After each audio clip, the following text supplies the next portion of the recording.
The Tusculum Pioneers and the Barton Bulldogs for Homecoming 2021. Hello again, everyone. I'm Brian Stayton, joined by Pioneer coach Jerry Odom. The Pioneers took on the Barton Bulldogs, a first-year program, well, I should say resurrecting the program for the first time in 68 years, and a familiar foe on that sideline. Former boss at Catawba, Chip Hester, taking over. Barton comes in as a team that has just knocked off the 8th-ranked Wingate Bulldogs as well in overtime, 26-20, and have one of the most formidable rushing offenses, led by Jordan Terrell, the number 2 rusher in the country at 177 yards per contest. However, on this past Saturday, it would be the Pioneers rushing game that would flex their muscle, led by Courtney Jackson as he gets his first 100-yard rushing contest at 108 yards on the day and a couple of touchdowns as well. And Ivan Corbin, the league's number 1 passer, didn't have to have that passing type game as the Pioneers would air it out early. As a matter of fact, they would score those 27 points basically in about a 5-minute span. The Pioneers would knock off the Barton Bulldogs by a final score of 41-17. As we're joined by Pioneer coach Jerry Odom, a game that you come into it and there's a lot of concern. You know, I think there was a Barton team that took full advantage of that spring season. And you look at the scores from the spring against Wingate, where they were almost beaten by 50, and then what they did just 2 weeks ago. The concerns that you had before you faced that Barton team. Well, I think Chip's done a wonderful job there. I mean, just with his team, but I mean, their running game has been good. I mean, I don't believe Terrell has been under 100 yards all year, so and been over 200 twice. You know, I mean, when you're talking about a guy that has 200 rushes and almost 1,400 yards, 13 something. You know, a pretty good year, and he's a heck of a football player. And I think their scheme is really sound, and they ran the outside zone, inside zone, split zone, mid zone as good as anybody that we've played all year. So it was a challenge. I mean, I was scared to death going into it. It was one of those things where we had to play very, very well to contain him. I don't think you stop a guy like that. You contain him. You make him work for everything he gets, and you try to play, you know, faster and play on their side of the football. Yeah. And I think that's one of the things we were able to do a little bit. And because of that, we had some success. Now, you still gave up a deep ball, which you can't do. But defensively, I think that's where we were. Offensively, I think they're a one-high football team, so we knew we were going to get either cover 3 or cover 1, and they were going to play really, really hard. I mean, really, really hard. And but I think we felt like that if we did some different things to where they were rolling, their extra safety and things like that, then we had a chance to run the football, and I think you saw that we were able to do that. So Ryan McIntyre this week, and one of your senior leaders on that defensive side, and he basically said it was one of the best weeks of practice. You know, it's not that we weren't ready for the other games, but we felt like we were as locked in as we could be. And a guy that you really had to contain, you did shut down. You know, and I think he says a lot of that was, as he even said it this week too, and just following up what you said, we didn't get washed out on the end. We were able to set the edge and really made life difficult for their running game. Yeah, if you go back and you look at a couple games that we didn't play quite as well, Wingate did a really good job of washing us. I felt like our backers didn't fit very well in that game, and you go back to the LR game off the pin and pull stuff, we didn't fit that very well, and we gave up 3 big runs there, and that killed us. And, you know, if you're going to be a good run-stop football team, you've got to understand where your run fits. You have to understand what they're trying to accomplish to doing to you, and then understand where you fit within the scheme. And I think really right now, with losing those 2 linebackers that I had that played so much, losing a couple D linemen, I think we're just getting to that point where, hey, I kind of understand where I fit in this thing. So, this is why you've been fussing at me, Coach Odom, about, you know, this. I just thought you were yelling at me today, you know, or you're mad at me today about how I played this. So I felt like in that game that was one of the things that we did really, really well. We made him go laterally or turn the ball back right now into things I don't think we got reached very often. When we did, we were able to puncture, you know, vertically and make that thing either bounce, like I said, or turn back. And when you're playing a zone football team, especially an outside mid-zone football team that is as good at running what they run as them, then if you don't do those things, you give yourself no chance. Vertical seams open up all over the place inside your defense. Terrell finished with 37 yards on 23 carries, and of those 23 carries, very likely 22 of those times he was hit in the backfield before he would gain any type of positive yards. Meanwhile, for the Pioneer offense, Ivan Corbin accounts for 4 touchdowns on the day. And and the running game led by Courtney Jackson, Maurice Gamillion, and Ivan Corbin, solid in the second half, really shortened the game in the second half, did what you needed to do on some long sustained drives, which we'll see here in a moment. But I thought for Ivan, it was also one of his most accurate games. He was on it. Like the Schellenbach pass, when I went back and looked at it, that was as accurate as I've seen him be all year long. Yeah, the one he threw to Will, and then the deep ball when we got him off sides and took a shot deep, that was a really, really good throw too, about 60 yards in the air. Yeah. You know, a great catch by Jackson. I think all those things, you know, at the end of the day, being efficient sometimes as a quarterback is as good as anything else. I think I watched Tom Brady play the other day, and they won 38-3 over the Bears, right? Well, he only threw for about 235, but he had 5 TDs because he was very efficient in what they were doing, and he never put them in a bad situation. And I think what we've been doing a little bit on offense is like Jekyll and Hyde a little bit. Like we'll score really fast, then we'll look not too good for a series, and then we'll score again really fast. So we just got to be more consistent, and I think having, you know, some balance, you know, in that running game really helps with that. Now, obviously, we're a throwing football team. We're going to chunk the rock around. Right. But at the same time, when you can run the football, then that helps all the rest of it, you know, that you're putting together. Let's take a look at the highlights in front of the Old Grads for Homecoming 2021. The Pioneers get the victory against Barton.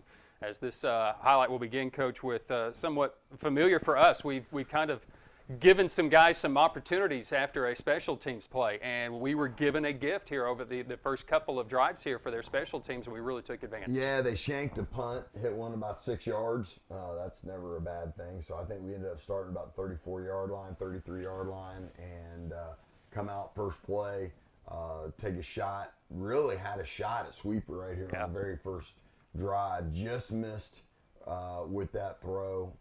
Got me, you know, we've been close with Sweet. We just got to keep working him on that stuff. Then come back, they're in man coverage, get a nice little scramble, no pressure, but he didn't see anybody open, took off, and that's what Ivan can do. He can, you know, if you want to play man-to-man and you turn your back on him, then that's what can happen if they don't contain it. Then we get a great block. Look at the push they get off the initial, I think Tommy Mahoney, I can't tell who the guard was in there, got a great push, and then really Courtney hits that thing like a hammer and gets in there for a quick score and a really well-executed 35-yard drive. Barton had the first drive. They would miss the field goal. Pioneers would punt. Then you see that punt. So now Barton has the football again. And, again, just situations. Ball snapped right over the head of the punter, and the Pioneers going to take advantage. Yeah, I mean, obviously, you'll take those. That's just a turnover.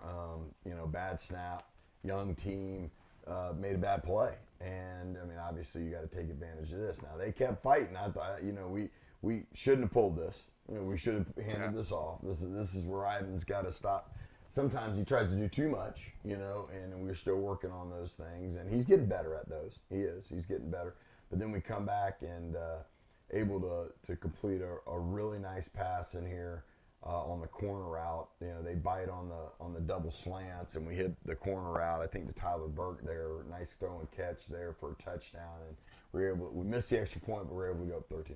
3 plays, 4 yards after the mishap, and the Pioneers. And the other situation was making sure that you kept Jaquan Lynch in the pocket and set that edge and allow him to play quarterback from there. Yeah, we felt like they were really good run blockers up front. We didn't know how good of pass blockers they were, so we wanted to turn the dogs loose a little bit. So we were able to get Wichard and some of those guys in there. I think who got the sack on that was McIntyre. That was Ryan McIntyre. Great move. Gave his little old man shimmy move there to the tackle and beat him around the corner and was able to get a nice sack. And then again, get good field position to put our offense in good shape, get them off sides here on 3rd and 2 on a hard count, throw a deep ball to Jackson Boone, and about as good as you can throw it. And great job by Jackson just concentrating and looking the ball in for a touchdown. Again, you drew him off sides. I didn't see the flag initially during the broadcast, and I thought, what are we doing on 3rd down and yard? Why are we doing that? But then there was the flag that was thrown. The flag was down there by us, you know, and we take that shot. We'd have just gone for it on 4th down.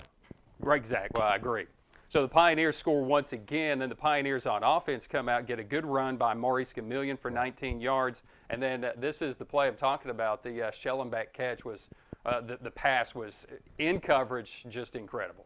Yeah, great. Just dropped it in the bucket there. Really accurate. Nice catch by Will. And then he just runs through these, you know, kind of runs through an arm tackle. And I don't know if this old boy wanted any of that right there. Will's a big dude. He didn't really try to thump him too much, but they really covered it better than I thought they would have. Right. That's a tough thing to cover. So again, great throw by Ivan and great execution there. 27-0. That took 3 plays, 53 yards. Again, just in about a 5-minute span, you've got this lead. We start the second half after they kick a field goal at the end of the first half. We're getting the football, and we fumble. Yeah, we got to tell Jarvis thought he had to bring the ball out. Right, yeah. And he doesn't. When you muff it, it goes in the end zone, you have the chance to down it, and that's where we got to do a better job of coaching those guys on that.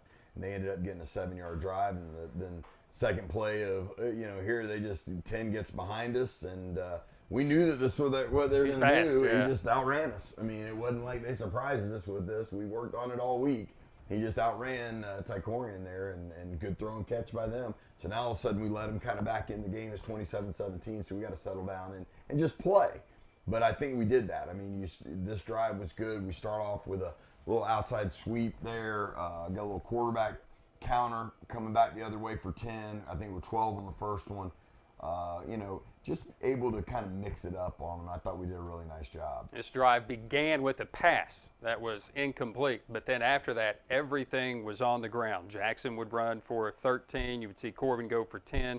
Jackson for 8. You're going to see a lot more of that. And those guys up front, we've been giving them some praise this year, but that offensive line played well. Yeah, they did a great job. We've been beat up a little bit there, and I tell you what, Coach Desire does a great job of getting a lot of different people in the game. Like, we mix and match guys in the game, and it keeps them fresh, but it also builds depth. So if you lose a guy or get a guy hurt, that it's not the first time he's played. Yeah. And I think, you add a guy here, you add a guy here, you add a guy here, and it just gets everybody working together, and it keeps everybody moving forward. And I think he's done a really good job with that this year. A great answer. 12 plays, 11 of those on the ground, 77 yards, 4:13 off the clock. The Pioneers lead 34-17. This basically sums up Jordan Terrell's afternoon. Just not a lot there. Yeah, like right here, we should tackle him in the backfield. He actually made us miss right here, and we were mixing up the fronts on him. They're trying to run the outside zone here. Nice puncture. We just got to tackle. Like right here, he ends up getting 4 yards because we barely get him on the ground. But I think Day got pushed right there off the vertical, and then again we tried to make them earn what they got. Right here, Day just missed the tack guy, but Craig Watts was able to get him on the ground. Day, I told him, I said, you missed 2 sacks there, big dog. You got to stay outside leverage, and you'd had that. If you're wondering, there was a Justice Parham sighting. They did a good job against him, but this is why he's so dangerous. Yeah, they bracketed him for the most part the whole game. That's one of their things. They want to take your best guy and try to bracket him, and they bracketed him the whole game. But then it takes away from a little bit of the run fit concepts, and that's one of the reasons why we worked him to the field so much. 3rd down and 6, Will Sweeper. Yeah, get it out to sweep on a little quick. We wanted to get it out there a little quicker to him. Might have really made a bigger play. He was able to get it down there, and I think right here we go big or heavy, and then we're able to punch it in here on 3rd. I think it was 2nd or 3rd down here to get it in to score another touchdown. 41-17, 12 plays, 55 yards, 7 minutes and 8 seconds off the clock, and if that just to me that was insane because 37 seconds, a minute 11, 57 seconds, and 55 seconds were our scoring drives early. Now, we're just going to put a bunch of highlights together. Okay. John Smith got an interception. He caught it. Yeah. It's about the 3rd time it's hit him right in the chest. I think I fell on the ground. I was in shock. I think I might have passed out. But he did catch the ball. We gave him a hard time about that. But, then great play here. A little counter by Kenneth Dallas right there. Gets a really good play. Defensively, we're going to show a sack, strip sack. Strip sack, I think it was Yusuf, came around the corner, kind of kept after him, kept playing hard. We ended up stripping the ball. This is toward the end of the game. Punched the ball out, and somebody gets on it, and really we had a chance to score again there at the end of the game. I just thought that was enough. I mean, we were winning big, and no need to punch it in again. Sometimes, once the game's over, it's over. You don't get anybody hurt or anything like that. But Colazo gets a nice pass right here to D1, Darian, and Then we're able to get around the corner. It looks like Hirsch gets him about an 8 or 9 yard gain. I don't think those guys were very happy. I didn't want to call timeout, but Right.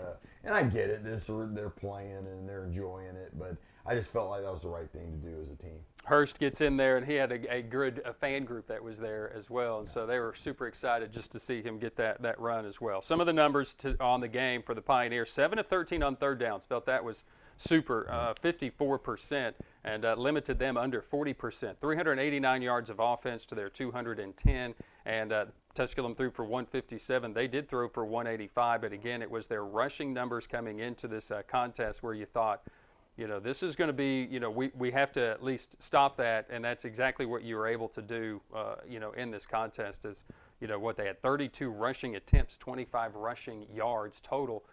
Some of that was on that bad snap, but then again, you were getting after Jaquan Lynch and Terrell both. Made life very difficult and as complete a game defensively as we played. Yeah, I think the D-line and linebackers probably played their best game. We got to stop giving up these deep balls. It's driving me nuts. If we don't give up that deep ball, then we really, really played well. Like you said, 61 plays, I was really happy. That 62nd, not so much. But at the end of the day, it's a good team win. And I think sometimes you need a team win like that, where there wasn't anybody that just stood out. But as a team, we did a lot of good things, and we played hard, and the guys were in the game, and I never felt like, even when they came back a little bit, nobody panicked. We just went back to work, and we woke up a little bit, right? And we got a good win. I mean, I think they're a good football team. I would be shocked if they don't win at least 2 out of their next 3 and end up with a winning record, and that's a credit to their coaching staff and them for a first-year program to be able to do what they've done, and good for them. The pace that we were going in that first half was a little nerve-wracking. Our defense was out there a lot because we're scoring in under a minute. And then to win the time of possession, again, that one scoring drive was over 7 minutes. Yeah. Very impressive with what those guys up front were able to get accomplished on that. Yeah, absolutely. And 45 plays in the first half. I think we played 23 in the second half. It was kind of flipped, so that makes it easy too when you only have to stop a great running back like that guy for 23 plays in the second half. Pioneers knock off Barton in the first ever meeting between the two schools. The rematch next year in Wilson, North Carolina, in the SAC Alliance game. Not a conference game this year, but Barton is a scheduling alliance member this season, and again in their first year after resurrecting the program in 68 years.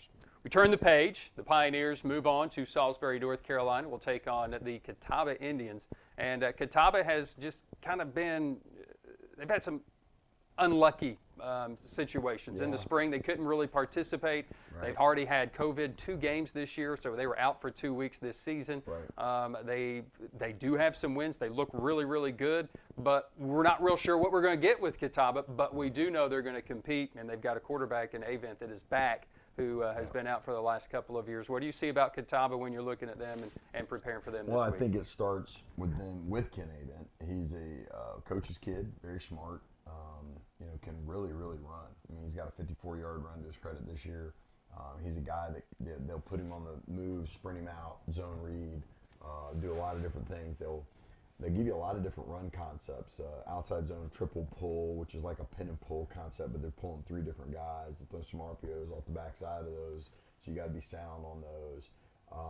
I think in the offensive line, they're kind of young, redshirt freshmen, but they have one guy that's been like a 3 or 4 year starter at the right tackle. He's very athletic. Number 6 is a heck of a little receiver. He's their leading receiver. They really like to get the ball to running backs. I think those guys have caught 16 or 17 balls this year. So it'll be a tough game. I mean, I think the last time we went over there was 18, where we were up 23-7 and ended up like just imploding. I've never been a part of a game like that before in my life. So, believe me, I've reminded everybody about that game probably more than they want to hear. Most of the coaches and players weren't even around for this game. I think it's me and Nelson and Malik Goodman. Oh, yeah, and you. But it was the craziest game I've ever been a part of. We had pick 6, fumbles for touchdowns, punt returns. Yeah. It was craziness, and we ended up getting beat. And that's where you have to learn that you play 2 halves of football, and you got to keep being physical, smart, tough for 2 halves of football. They're a good football team. They're 4-2 right now. Did have the COVID deal. Don't think they got to play Wingate or Limestone. So, I mean, but they've got a good football team. They play good defense. I mean, Curtis is going to have them playing defense. Yeah. They're going to play really, really hard. And on offense, they give you a lot of different concepts that you got to be prepared for. So it'll start today for us. You know, our Tuesday through Thursday is when we try to get the most done that we can conceptually. And our preparation's got to be impeccable on Tuesday through Thursday. And if we prepare correctly, we'll have an opportunity to win. If we don't, then, you know, it could be bad. They're a good football team. Trust me, in 18, that walk down from the press box was not one of the easiest that I've ever had, for sure. You had to talk him off the ledge. I was talking him off the ledge. Just get on the bus, coach. We're going to be fine. Yeah, It's always fun. I tried to drive it off the mountain a couple times. Well, yeah.